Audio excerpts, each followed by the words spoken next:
let's buy this, let's buy that. Over the years, buying goods became a way of life. The consumerist culture now involves people spending more on consumer items like cars, gadgets, and clothes instead of savings or investments. Consumers also buy these items often to keep up with trends and are constantly looking to upgrade the quality of products and services. However, stop. The pursuit of consumerism can be a problem. Are you one of those people who fall into the consumerism trap? Keep watching the video to know the problems that the pursuit of consumerism can bring to you.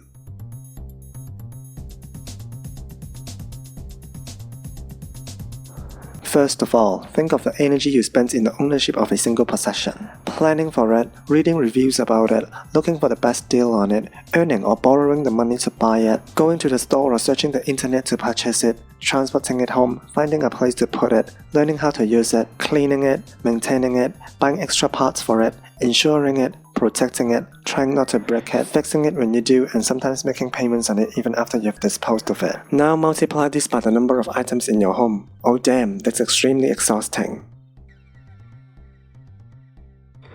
Let's take a closer look at how much of our stress can be attributed to stuff. First of all, we stress about not having stuff. Maybe we saw something in a store or an ad, and suddenly we can't imagine how we've lived until now without it. Our neighbor has one. Our brother received one as a gift. Our coworker bought one last week, and seems like everyone is talking about it. Oh my goodness, a sense of deprivation starts to kick in.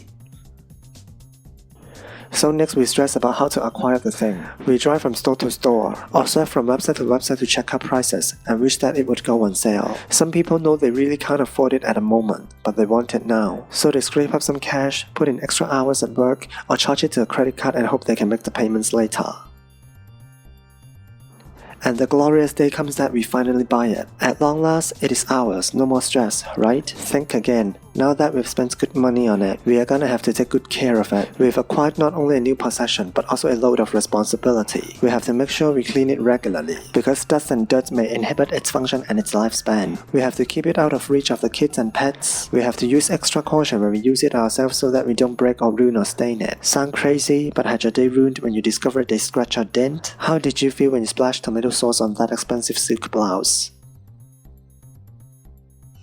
Then when something goes wrong with it, we stress over how to fix it. We pore over menus or search the web for advice. We go out and buy the appropriate tools or replacement parts for the repair. When we fail, we drag it into a repair shop, or maybe we procrastinate because we can't figure out how or don't particularly want to deal with it. It sits there in the corner, or a closet, or the basement, weighing on our minds. Maybe we didn't break it but simply got bored of it. Whatever the case, we feel a little guilty and uneasy for spending so much time and money on it. Then we see another ad and are captivated by an entirely different thing. This one's even more exciting than the last.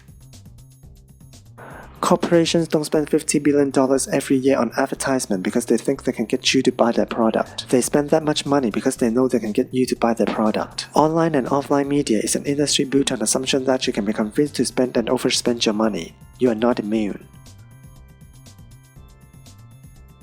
So stop being consumerism. Rarely are we invited to consider the benefits of owning less. But when the practical benefits are clearly articulated, they are quickly understood, easily recognized, and often desired. Of course, these benefits are only fully realized when we begin living with less. An important step to overcome consumerism is to embrace the reality that there is more life to be found in owning less than can be found in owning more. We never seem to have enough time in our days. Perhaps our stuff is what's to blame. How many days off have been spent fixing or maintaining our things? How often have we agonized or scolded someone in your family over a broken vase, chip plate, or mud stains on our area rugs? How many times have you got mad at your brother or sister or whoever when he or she accidentally breaks your favorite item? How much time have we spent shopping for cleaners, parts, and accessories for the stuff we already have? Your home should be a place where you feel peaceful, happy, and calm. But can you feel this way when your home is cluttered with stuff? When your environment is cluttered, the visual chaos restricts your ability to focus. Clutter distracts you so you're unable to process information as well as you would in an uncluttered, organized, and serene environment. For a moment, visualize a room with minimal furniture and free of clutter. The room is tidy, organized, and minimal. See yourself sitting in this room and notice how you feel. Now visualize a room packed with furniture, magazines, and books stacked on the tables, and every surface adorned with clutter and stuff. How do you feel sitting in this room?